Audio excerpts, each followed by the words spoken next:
Hey, Dr. Peace here. I'm your host of the Office Hours podcast. And in this episode, I talk with my former student, Erin Packingham. Interestingly enough, we were in class together over a decade ago and decided neither one of us had actually gotten any older. But boy, has his career taken off. He started here in Illinois as a child protection worker, and now he's conducting clinical assessments with adjudicated youth. And a lot of stuff went on in his life in between those two things. We talked about poverty and how it affects child welfare, and we discussed the broken system, which is what I always talk about. We talked about self-care and burnout and all the things that matter to social workers. I hope you have time to give this a listen or a watch, whichever you have time for. So pull up a chair, grab your favorite drink, and let's do this.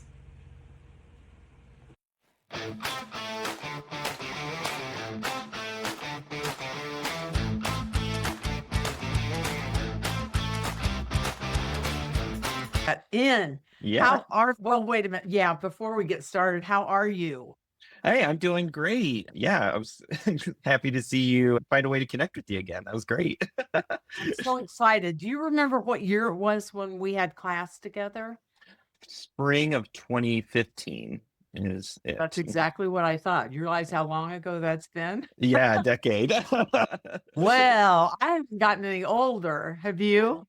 No, not at all. I don't just ignore the gray hairs. Oh, all right. Well, let's get right into it because I try to keep it to an hour, You're- no more than an hour and a half, so that because I don't know. I'm not a real podcast person, so I don't know how people really listen to these things or whether they will or whatever. But anyway, I'm going to have fun doing it. So, Yeah. this is Erin Packingham, a former student of mine from 2015, and I think it was like youth and family services that I taught that you were in that Yes. class, was it? Okay, cool. Yes. Anyway, we met a long time ago, and my passion is child welfare. Mhm. And here you are. There you are, Yes. going right into it. So I am excited about our conversation tonight. Tell me about your job. Yeah, so I'm an assessment specialist, and my role is statewide. I think the closest for your understanding would be like what DCFS Clinical did, essentially. Oh, okay. So for the youth that are committed, when they're adjudicated delinquents and they're committed to a secure facility, the state employs us to like go do their full clinical assessment. So we're doing like risk assessment, substance abuse assessment, mental health assessment, and we make treatment and placement recommendations for them to go forward with. That is heavy. Yeah, it's a lot of, it's very dense. Yes. Does it feel that way to you? Like that's important work and kind of scary to make those kind of, I would think, Mm-hmm. what age kids? Like, is it up to 18 or? Yeah, so I think the youngest, sometimes it depends on the offense, but I think I've heard of kids like 12 like and up until 21 actually that they can be in the facilities. Wow. So probably that the gist of this podcast for me is that I've been seeing students for 20 years now. Mm-hmm. And I've met so many interesting students that went on, and I connected with so many of you, continued to on Facebook. Here we are a decade later, still talking on Facebook. And I'm getting older. I don't like saying that, but I am. But how you begin that reflection process. Right. Mm-hmm. And I thought so much about all the students and how I know you and what things you've gone on to do. While I've been reflecting on that, I've also been reflecting on the fact that the world seems to be going to shit. Sure. Yeah. So that I was like, how can I do something to get student voices? Because we hear from the elite or the media experts all the time. And I hear students who are just so bright on top of things. And I think people need to hear that voice. And if I can somehow, because of being a professor all these years, amplify those voices, I want to do that. I also thought, what better way to spend your, I don't know, third or fourth chapter, whatever hell chapter it is of my life, than talking to young people like you. Yeah. And so I did this when I was on ground. I still have office hours in Zoom. So I meet with students during office hours. So, office hours with Dr. Peace. That's kind of cool. But then my tagline is what I'm really attached to, where social work practice Yeah. meets lived experience. Yes. I realize it's been 10 years since you got your MSW, but did what you learned in your master's program translate to practice, being able to live out what you learned? Yeah.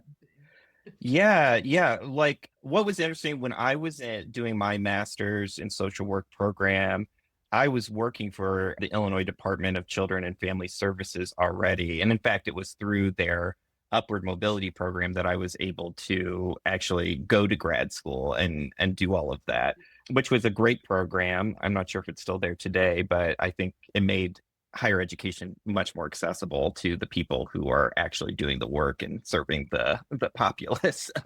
So How I got my master's too. I thought it really opened a lot of doors. But I would say my experience in grad school was interesting because I was working in the state agency that was serving youth and families. I was seeing, and talking to professionals on the front line. And I was very much versed in the policies and procedures and how we do social work in that setting. So coming into the academic sphere to learn about child, youth, and family services was really kind of funny because it was this weird mirroring where I would hear, and to be fair, like you who had also worked in the field with the agency and then came to teach, like I heard your perspective, which was very real and very down to earth and very like, yes, like it, you've lived and breathed it.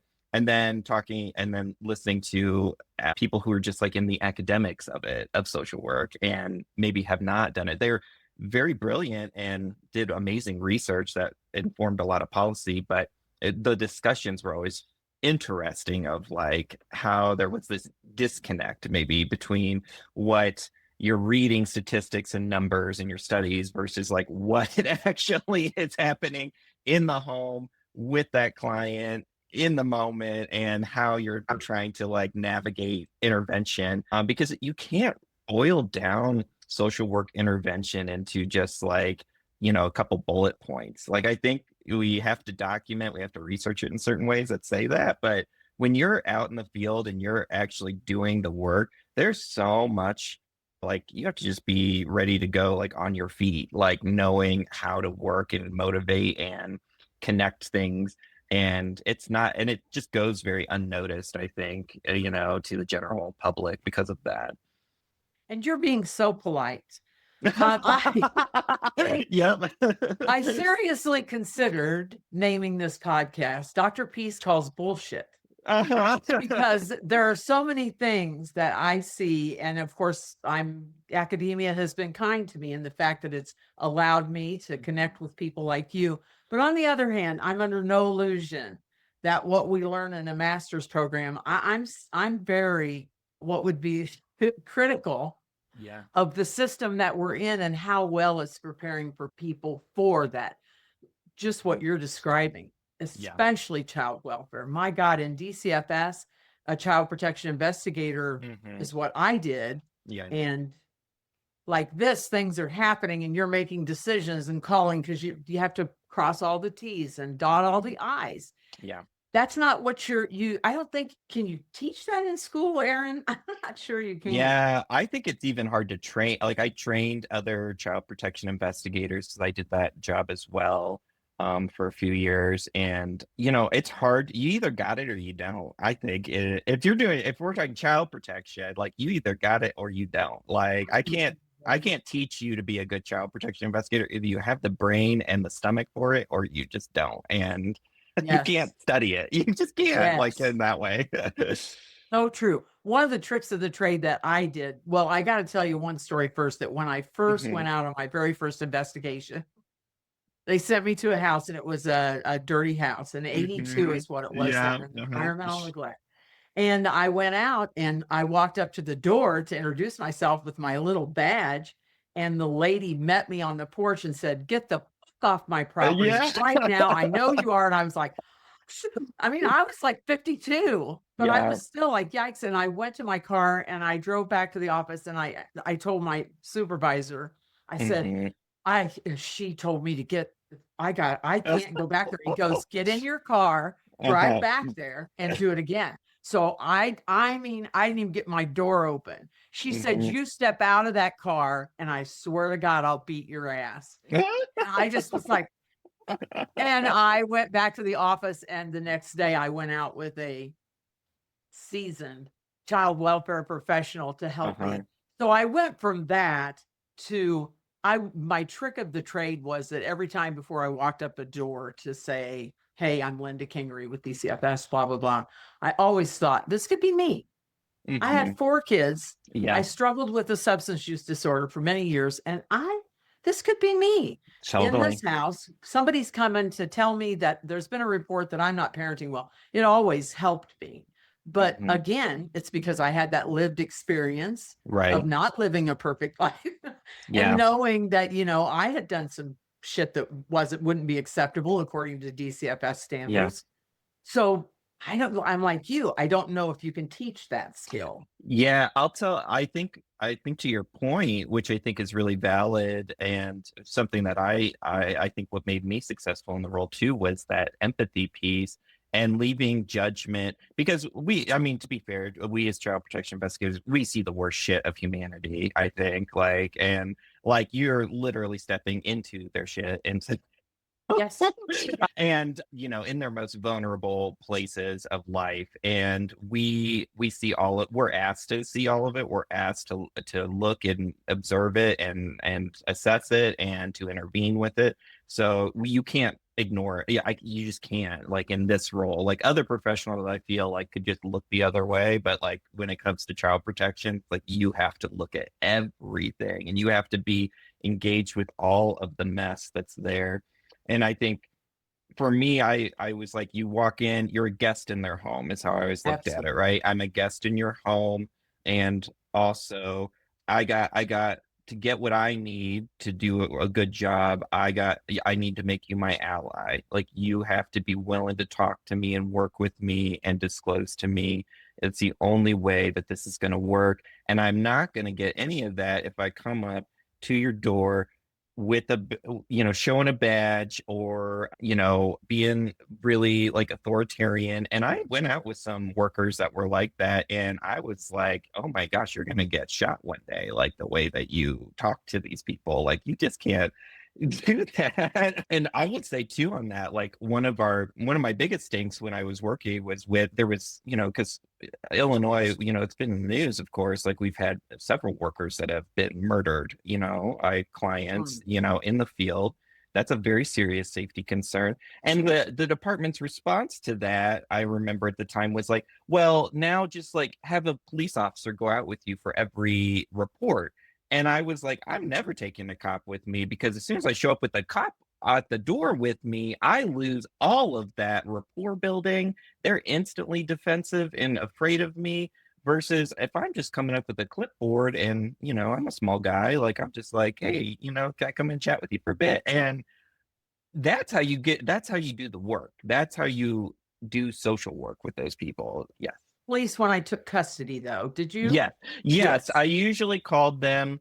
It depends how much rapport you had with the family already. Because despite what people don't realize in the public is usually by the time we're taking a kid, we've intervened multiple times. Like they know who we are, and most of them Yeah. already know it's coming down the pipeline. Like they know we're coming to take the kid on that instance. It's very rare that we're just surprising people and their kids are just the first time they ever met us that the kids are gone. That's crazy talk usually. Mhm. Yes. And I had a former cop that I worked with. I'm interviewing him Friday Hmm. for the podcast. But he used to tease me when I'd call him to go out with me. He'd say, hey, let's go up to the door and knock on the door and say, we're from the government. We're here to help.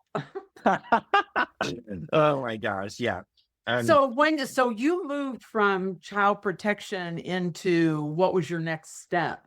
right, so I moved from the state of Illinois to the state of Colorado, and I ended up just going into Colorado's state system essentially. I wasn't going to do child welfare with them because they're not unionized and they're all county based in Colorado. So they pay pittance compared to what Illinois would be willing to pay their state workers to do that job.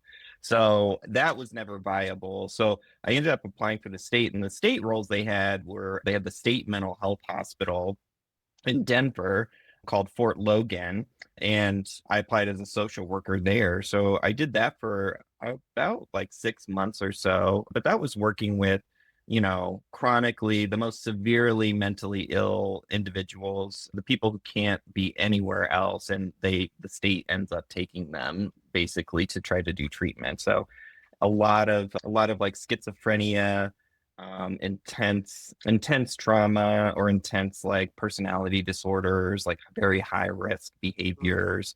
So, and that was working with adults. And I'll just be honest, as much as I worked with adults in child welfare, I realized that without the children, I basically just don't care as much. So I was like, I can't really do this very much. But that was a like its own state system of seeing social work done with a different vulnerable population. And I will say, like, you know, there's definitely a lack of places, right? There's a lack of services, there's a lack of resources. It's all, at least in Colorado, it's all hodgepodge, so there's not like a normal pipeline.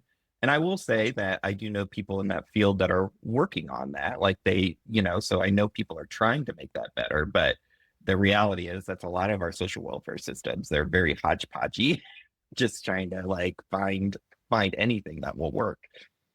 And right now, Hmm. our political climate is such that trying to get rid of us being professionals and social workers do so many things, so many different things. Like you're saying, you Yeah. went from child protection to working with seriously, severely mentally ill adults.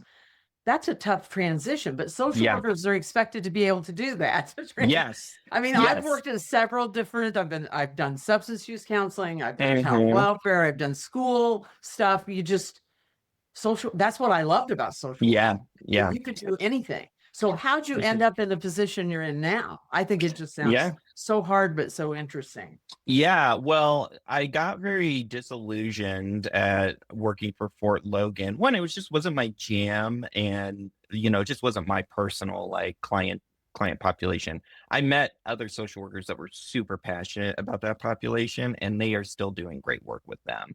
I just realized it was not my passion. So and I probably wasn't going to put my best effort into that. So I transitioned out of it, and I was a little disillusioned again because the system of Colorado is so kind of hodgepodge. I was like, where does a social worker go that can still afford cost of living here? And I had a personal contact that, was like, well, you have your clinical license. So I was a clinical social worker. And she was like, well, you can do private practice if you want.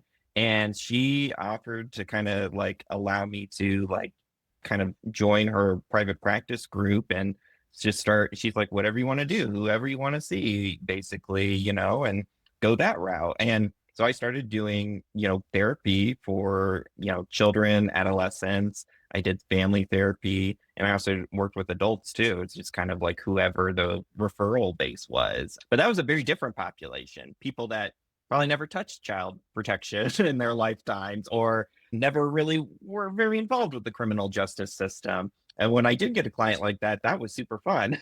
When I had a client with those issues. No, you. Yeah.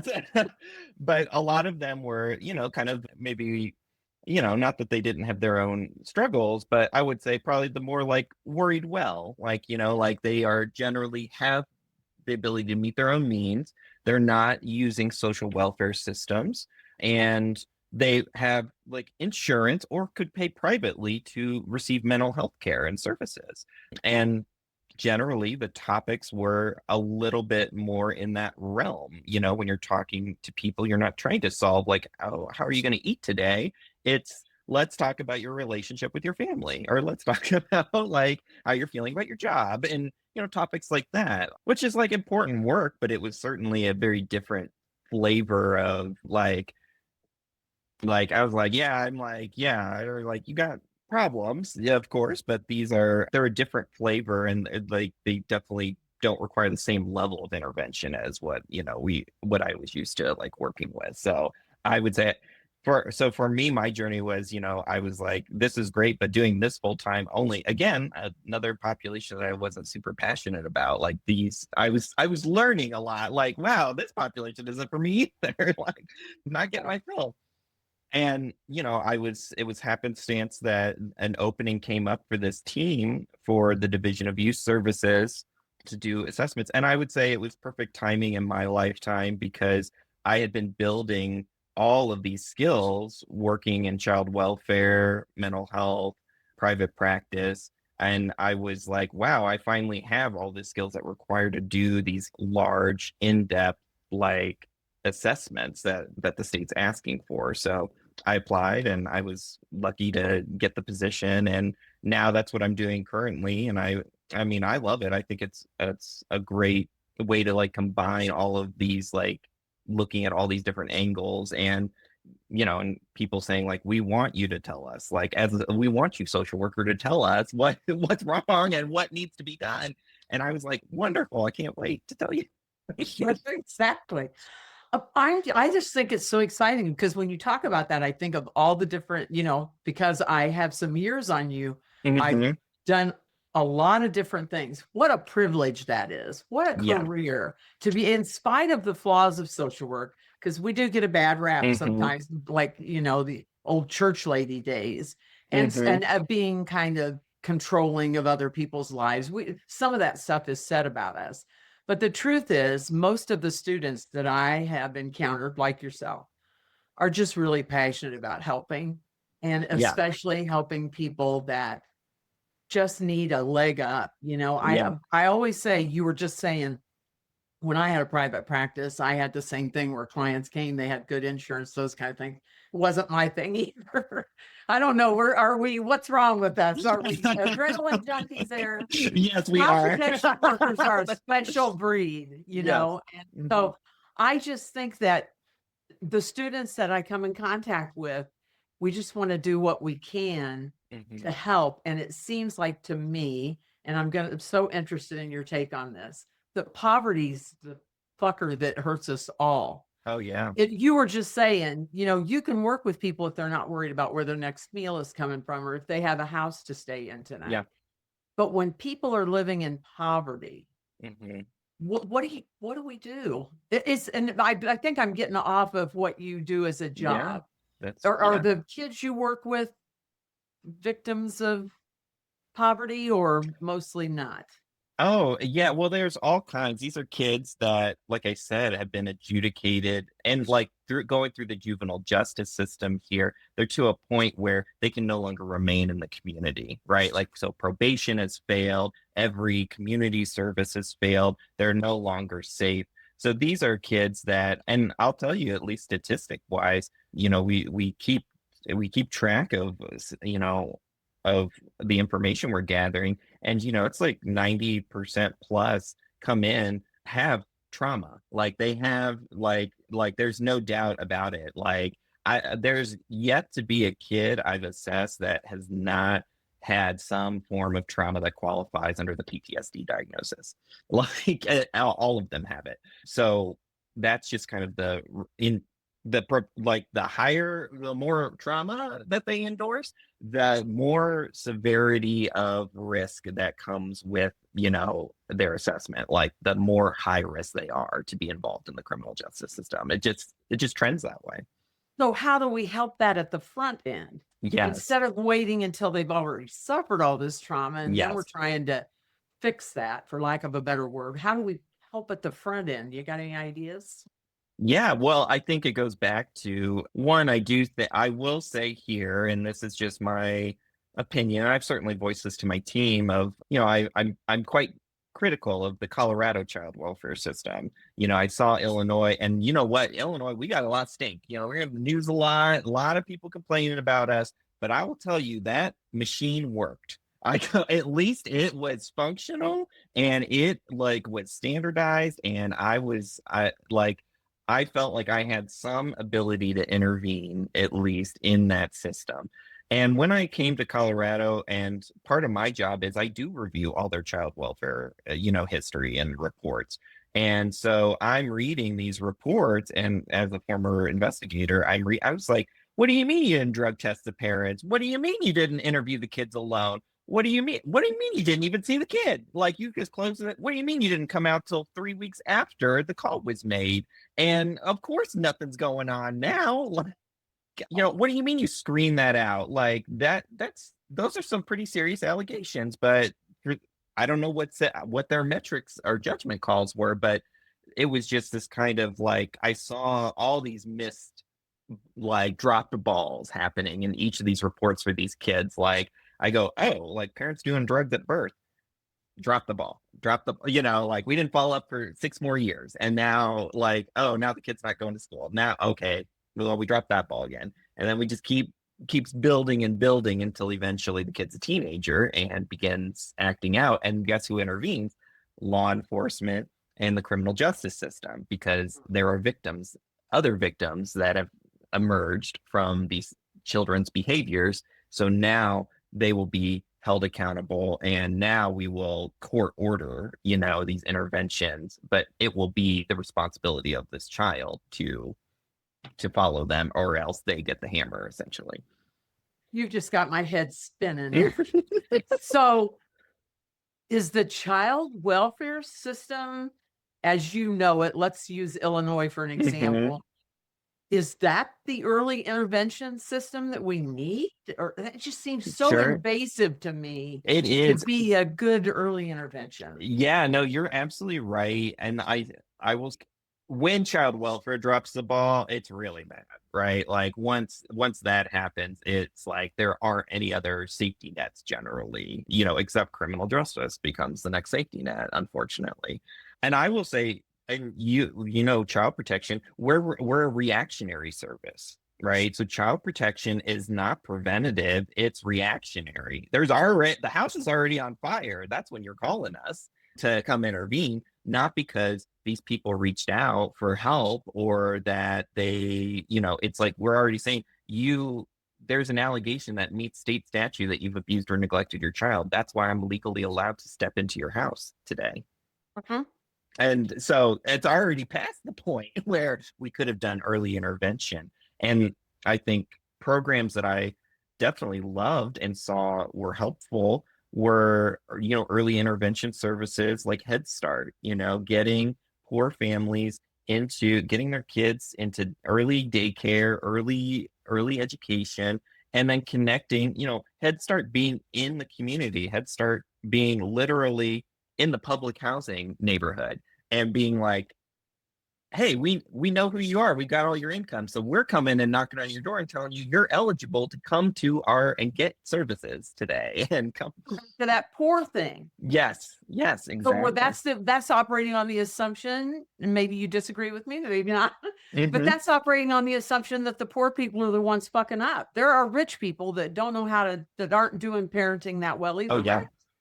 Or is the idea of poverty, it perpetuates a parenting style that is stress filled, and how do you it's hard to think of if you have a substance use disorder or you're living in a domestically violent situation. How do you think about making sure my son has a 3-year-old daughter, and him and his wife, they're both professors, and they're just very in tune with how can we do the very best for her? Well, as we said earlier, if you can't pay the rent, if you don't know where your next meal's coming from, hard to think about how your kid's going to grow up and how you can make them the best possible human. So if instead, I'm going to throw out something very revolutionary here, instead of us having places where people who usually come to our attention can bring their kids and we can help them, what about if we help the parents get money, a home, the things, all the basic Maslow's hierarchy of needs?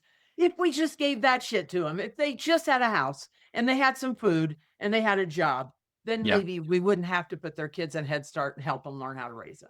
Agree, disagree, don't. Oh yeah, no, I absolutely agree. I mean, I think that's why like certain like politics and very like, I will say too, like for me personally, like I studied abroad in Sweden when I was an undergrad, and it was revolutionary for me to see a state that call like a country that's like we are a social democratic and we take care of our people. We give subsidies to everyone. Doesn't matter what your income is. Everyone gets subsidies to buy your children clothes, to take your kid to the doctor. Everyone gets ample maternity and paternity leave. You know, I think they get granted upwards to 1 year of maternity or paternity leave each. Like, so like you can see your kid through that both like the first 2 years of life at home, like without, having to sacrifice your work or anything. But it was seeing that and how happy everyone was there, like how positively they all talked about these policies. Like nobody was like, they're taking our tax money or anything. Everyone was like, no, we pay a lot of taxes and then we get it back. Like that's the point. Like we all benefit from it. And it was like, wow, as a young American who hadn't really seen that side of life, I was really changed by it. And it really changed my whole career trajectory of how I felt about the way that we go about solving any type of social problem. I was like, it it's this. Like it is literally this because I see how it works. It works so well. Like, and it's so simple, honestly. Yes. Just provide As for your much as people. we as much as we say that we don't blame people for their situation, it always seems to me like that in social work, we're a lot more akin to psychologists than I would like to admit anyway, in Mhm. that we look at the person and say, how can I help you be better? Right. Instead of Yeah. how can I create a situation for you? And the reason I went into social work is because I thought that's what it was, that Hmm. social workers were about helping advocate for a different environment rather than always putting the onus on the client and Yeah. saying, what can you do differently, instead of I would like to ask society, come on, Yeah. Yeah. what's different about those people in those other countries? That Hmm. are I they think what, smarter than us? What is yeah. it? Well, just historically, like, they went through World War II. So like for their countries, they suffered quite a bit, right? They had to rebuild and it just became the concept of we build for, we take care of ourselves. Like we are devastated as a country. So we are going to take care of everyone. And that became the running policy at that time in Europe, and it just took off. It started to work, and it was widely popular, and that became how they rebuilt after World War II was through those means. Didn't FDR kind of do that? Yes, FDR So also what the had hell that exact happened? same. Yeah, well, he was, they put in that that amendment that wouldn't let him run again for a third term, even though he's widely popular. But we're Oh, gee, still, but those programs he started in the New Deal are the programs still used today, like Social Security and nobody labor laws. likes. Everybody Yes, wants to get, or not everybody. So there are people in our society that say, "Well, no, we can't do that." Good God, what? yeah. Go Bernie. That's the only way modern society has existed. It's like the only times that anyone who's alive today remembers is through FDR policies. You'd have never lived a life without them. Nobody has who's alive today.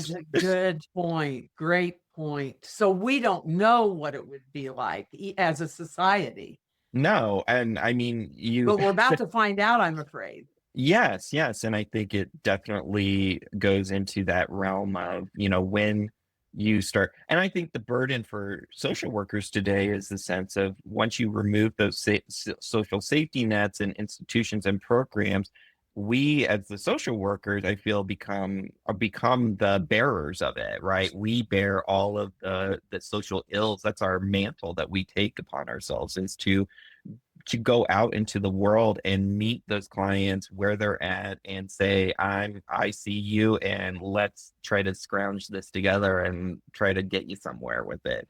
And we will be the ones judged, right? Our bosses or agencies will evaluate us and tell us if we're doing good enough or what metrics we're supposed to hit. And so the individual social worker is the one who's going to have to like weather the storm, essentially, that's coming. And are you hopeful that the pendulum's going to swing back the other way? You're a younger person than me. I'm kind of Sure. losing hope. What Yeah, about you? well, I think I would probably I told a lot of clients this too, when I was doing individual therapy who were distressed about kind of the state of the world. And I totally get it. And the distress is valid. But I think that I'm reminded of like civil rights leaders who talk about and have written about the concept of, the door opens and it closes, the pendulum always swings. And yes, there are times where we have to protect ourselves and be safe, and we kind of like reserve our energy, but the door will open where it will be time to advocate and fight again. And I think it's coming probably a lot sooner than people think, but it's the idea is like that, like it's already building, and eventually it will erupt, and that's what happens. You cannot, you know no civilization has ever put the people down completely. Like it's never worked because it can't work that way. It just can't. Eventually, people rise up and people do what needs to be done. And I think for our, and partly social workers, like partly our job is one of the pillars of social justice is that we have to constantly, even though we're in these oppressive systems and working within them, it's our role to be looking in and actually trying to change those systems. I think that has been something I know as a social worker. I've always advocated for change when I was at Illinois DCFS, when I was at Fort Logan, and even where I'm at today, Division of Youth Services. I'm still observing and I'm still going like, why do we do this way? What is this? Like, I can't believe that's the policy. Like, and I think that's got to be our job. It's like if we're not calling it out, who is? Who would be? I'm going to take this clip of you saying it and putting it on my phone before I go into class, because this semester I'm teaching mental health policy. Uh-huh. And it's not my jam at all, but I teach whatever they tell me to teach just because I'm so thirsty for teaching. It's the word I can use Yeah. for teaching. But Uh-huh. anyway, I love it so much that I take whatever they give me. And sometimes at the end of that class, Aaron, it is the heaviness is just palpable. And Uh-huh. I think, I can't leave these students like this. They're young and optimistic. I can't leave this like this. Yes. And I need to keep that in mind. Number one, the pendulum always swings. Mm-hmm. And what you just said about in no civilization had they ever been able to keep the people down forever. No. So, and I do feel, do you feel, I feel it in society Mm-hmm. right now that there's a shift. Yes. A lot. Yes. Yeah, I think there's been the like, the analogy of like kind of like the boiling frog, analogy. I think it's probably been going on for decades, ever since, I'll just say it, like ever since Reagan, of dismantling a lot of social welfare programs, like that it's only been going that way for many decades. So for me, like a child of the 80s, born in the 80s and, many young social workers, that's the only life we've lived under is a life where that's been the only norm of a society where we're not doing as good as our parents were, and things that once were normal are not normal anymore, not affordable, not possible. And that is creating this kind of sense of it's like something has to happen, right? And I think where we're seeing current politics is they like they turn the fire up too hot, like they turned it up too hot and now it's really boiling and now the problem's aware. That's what it feels like to me. I think it's hard for anyone to ignore. It feels to me like just this collective stress that we're all Mm-hmm. like, well, it's going to happen next, because Yeah. so many things happening at once politically. And I'll just say it. And, maybe some people will turn me off at this point, or maybe, I don't know. But anyway, Trump is constantly in our Mm-hmm. faces and in our ears with Mm-hmm. the gaslighting shit. I cannot handle Mm-hmm. people saying something that I saw with my own very own eyes, Yeah. and they're Mm-hmm. telling me on the news, which my son says, turn off the news, mom. So when the news is on there and I see that over and over and they're saying, no, you didn't see that. No, you didn't see that. That's when I kind of lose my shit and I think, But maybe other people are too. And what you're saying is that's what's going to elicit that pendulum swing, is that Yeah, when people say, hey, that isn't, no, I didn't see that. And you can't convince me of such. right. Yeah. I think it's Well, I think there's definitely like generational shift here.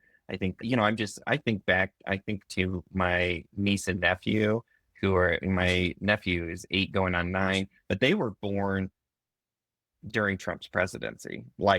There are children that the only reality they've known is, with Trump as president, like, or being alive, in that role. Like, that's the makes world me that they're starting sad. with. Yeah, I think there's a big generational, like, what those kids will grow up with and have to deal with is so different from my experience and from your experience, right? Like, there's a lot of times where I counsel teenagers and I think to myself, I'm like, I don't know how to prepare you for adulthood because I don't know what your adulthood's going to look like or what the challenges really are going to be. And that's just my hot take, like, is that you would probably know best as a young person what you're going to be facing because you have to think about it every day. What am I gonna do, like, when it comes time? Yes. And they're so connected to one. I have grandkids that are in their 20s and early 30s. Oh gosh, I'm that old. But anyway, I have little ones too, thank goodness. But I do have some that are a little older. And Mm-hmm. what I find in invigorating is that my 20 something grandkids are so open, accepting, Mm-hmm. fluid, flexible, all the good shit. They Yeah. just roll with it. And if I say something stupid, I have a granddaughter that will say, Nina, come on, Yes. watch your words, and I'm around college kids all the time. So I'm aware, more aware than like my husband. Mm-hmm. He's not in that circle. So us old folks, I just really like what you're saying, that the younger generation have been exposed to different things. Some of that's bad, some of it's good. Oh yeah. I think I've talked to a lot of kids too, and I think I'm always surprised no matter kind of what setting they've come from. Like, they are definitely more open, they are more accepting, and they are just, I think, kinder in some ways. And teenagers, I know teenagers can be mean, and yes, there's like bullying online and stuff like that. But overall, like, when I talk to a lot of kids, I see such genuine, like, care and empathy in most of them. It's very rare that I even my detained and, like, committed kids that have committed the worst crimes. When you start to talk to them and get to know them, they do have a lot of empathy and they do, like, have an awareness. Like, they're not just totally shut off. Like, they are, yes, they went through some experiences, but they have a sense of being able to have that. And I'm, like, always impressed by it. I don't know if this podcast is going to be good for me because I'm so jealous right now. I think, oh, I want to go back. I want to do that all again because I counseled adolescents for years and I went into Hmm. child welfare and then teaching and all this. I've always been around youth and I just love working with people. I Hmm. just really do. And so that's the heart of a social worker to me, like you said, and that's something you can't teach. You either Hmm. like being around people, and when you can take a kid who other people have said, get that person out of here, they need help or Hmm. whatever, and you still find those gems, those golden nuggets in that other human Hmm. being. Oh, you're my kind of social worker here. I Yeah. just like, because that is there. You just have to look for it.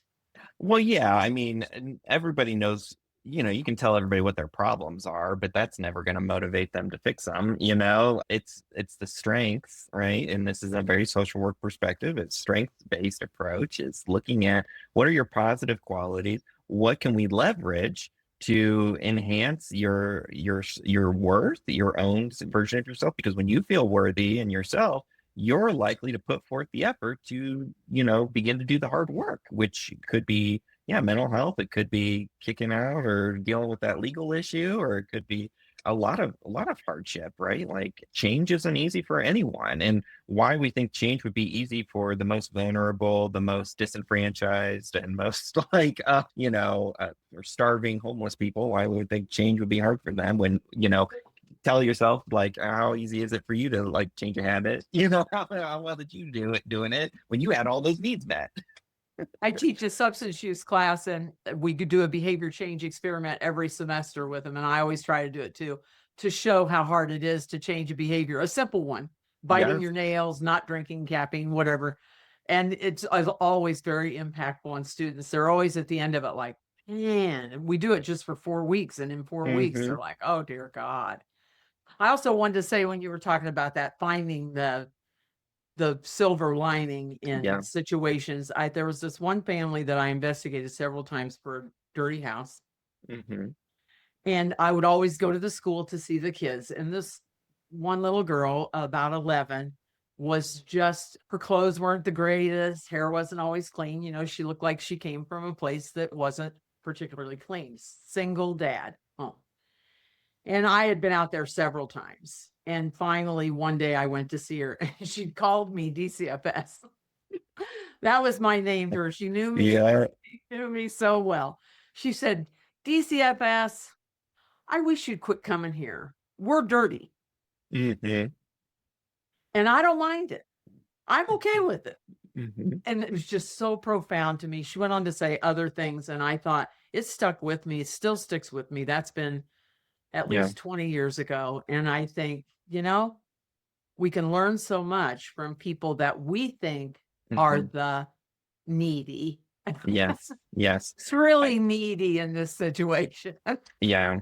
Nothing has taught me more, I mean, about like humanity than doing child welfare. And I will say, like, when you tell people, like, outside of the field, like when you mention your career or what you do or something like that, I try to be vague about it, but sometimes they pry, and you tell them, like, yeah, I used to do that. And they're always like, oh, that must be so hard. Yes. But also, wow, you must have just dealt with like, these like awful, awful human beings. Like, how do you deal with those like awful parents? And I said, they're not awful. Like they love their children. Like their children love them. Their families love them. They love their families. Like just like we all do. Like that, isn't that wild? Like that, like no matter what situation or like what experiences you've had, there's usually some love there. I mean, yes, we have the oddities with, people that don't have that, and those are the dangerous cases. But most of the people you're going to encounter in those situations, they have all the ingredients there. It's just like, it's the trick is, as the social worker, is like finding the barrier, right? It's like solving a puzzle. Like, what's the thing going off in this system? What's wrong with this? So we can like target it and get it out. We don't gotta like start all over again. You got the ingredients here. Like, let's just take out one of these broken pieces and fix it. And then hopefully it'll all just start working itself out again, just like it does for all of us. I need you to talk to me every day. Do you ever, I don't want to end on a sad note, but we can Mhm. flip things around through editing, but Yeah. I am curious because I feel like the job you're doing now, even though you're able to find the positives in these young people that you're assessing, is Mhm. it something that you find yourself needing a lot of self-care around? Or because I think assessing kids in that kind of a situation would Mhm. just tear my ass up. Yeah, I mean it's weird, like it's like getting, I say like I really get to know a kid very well because I'm doing such an in-depth assessment, and I'm spending so much time on like picking their life apart essentially to kind of like find out where it went wrong and what needs to happen with it, that it can get very like you're just kind of like living in this, moment with this kid for like a while. And then once, for my role, once I finish my assessment and, provide the findings, I leave that kid and then I move on to the next one. So for me, I kind of like that. That's how I've kind of survived in this field, I think, is child protection and this type of role. It's this kind of like in and out experience. And for me, that's kind of how I can deal with it, is like I don't have like I know like I've been given permission to let that case go and leave it behind. And I will say, it's when I was doing private practice, I had clients that I would be seeing for years, and that that was draining, because even if their problems weren't super serious, I was like, when are you fixed? When are you that? I'm like, and sometimes it's never. So you're just kind of like, I'm like, you're like literally like a main relationship in my life, because literally I see you more often than I see a lot of my friends, and I know more about you than and anything. And I'm just like, I'm living in all of your life, essentially in my head. So it's a weird experience versus this kind of like in and out stuff. So I will say for me, I survive by this kind of more short-term work, but it is an acknowledgement, right? Like I have to acknowledge like when I'm burnt out or I'm just feeling down or overwhelmed with a case. And the thing is, I can't predict when it's going to happen. I think that's the thing. I think a lot of agencies and places that you'll work in social work will always talk about self-care, avoiding burnout, doing this stuff. And the reality is you never see it coming. It always just hits you all of a sudden. And it's usually at the most inconvenient time.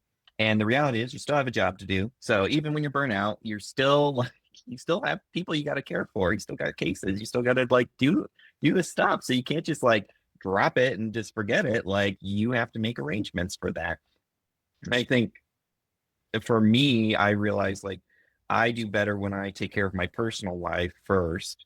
So for me, it was kind of separating work life balance and telling myself like, I love my job and I think, it's an important aspect of me, but it should not be the first aspect of me. Like my profession career should not be the thing that's the most important to me. Like it really should be my personal relationships, my life and my I would say like my interests, my hobbies, my passions, like my personal passions should be my first thing. And even though work can be a passion, it's one that needs to be set aside. And I am happy to do it all the time. I love telling my boss, like, yeah, I'm done for the day. I'm done working. Like I'm not doing that. There I'm you not looking go. at that email, Me time. Gosh, listening to you, Aaron, this is the reason I'm doing the podcast. I don't know if anyone will ever listen to a single episode of any of this, but I am having the time of my life to get to talk to you tonight and see where Mhm. you are. Because I see you on Facebook and your life looks delightful. But other people will say to me, "Oh, you look like you're having so much fun on Facebook." I said, "Well, I'm not posting the times when I sit in my chair crying. I just don't do that." So, Right? it is a persona that we project, but Yeah. you are exactly what you're projecting on Facebook. You just seem like I have enjoyed this conversation. Like I can't even tell you, you made my day. And I hope this gets out there because I feel like you're my second interview. Both of the interviews that I've done, I feel like, oh my God, students need to hear this. Yeah. Other practitioners need to hear this. Educators need to hear this. Hmm. Just people. One of the goals I have is to interview people that have received social services, Yes. like Yes. been in the child welfare. I want those people, but I don't know if because of there is a power differential when you're the professor, or you're the person who Hmm. dresses up and does the thing. You're comfortable with me and I'm comfortable with you, but I don't know if people who have received services would be as comfortable in this. Who knows? I hope they would, because I think we need to hear their voice too. But I Yeah. just hope people listen because all the things you said tonight are so good and could be so helpful for so many people. So I Yeah. want people to listen. We'll see. Yeah. Well, I'm sure there are plenty of social workers who have been on the receiving end as a reason why they have decided to Good join the point. profession. Good So I'm point. sure that might be an avenue. I mean, as you're exploring like guest potential is like Good finding point. those why yeah, I dealt with on the other side. I wanted to take some power and control and or give back, and or whatever Yes. reasons. I'd love to hear their stories more in depth in that way. Yeah. That's a good idea. I probably at some time should say what brought you to this field in my interviews because for me, it was my own substance use disorder. Hmm. So, stands to reason, well, I had that problem. So now I want to help people with that problem, just kind of what you're saying. I've several people have responded really well to the Facebook post. I've got several people lined up for Nice. interviews. So I'm excited. We'll just see. And I will let you know. Well, I'll email you tomorrow, but I'll let you know when it's edited. I'll send you the link to the edited copy for your final approval before I release it. I'm trying to get 5 in the can, as they say, before I release one. So I've got several interviews set up over the next couple of weeks. So if editing goes smoothly, then Yeah. by mid-March is when I would like to start releasing.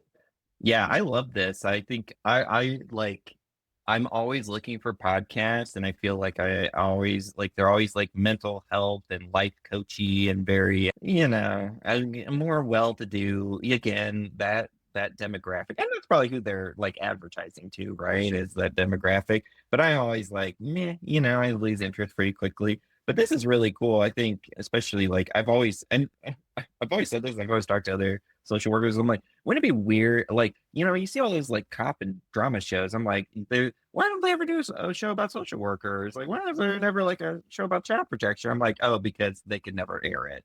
Because we deal with everything, and you just it's not sexy, it's not palatable for TV. Sexy to be a social worker. That might be the title of this episode. My first guest had written an essay called "I Hate Social Work" and put it on Substack. So the title of his episode is going to be "I Hate Social Work." Yeah. So I think that's very fitting. This one might be "Social Work Isn't Sexy." Yeah. We'll see. It's not. Thanks so much, Aaron. I hope you have a good evening, and we'll be in touch. Awesome. Thanks, Linda. Good seeing you too, talking with you.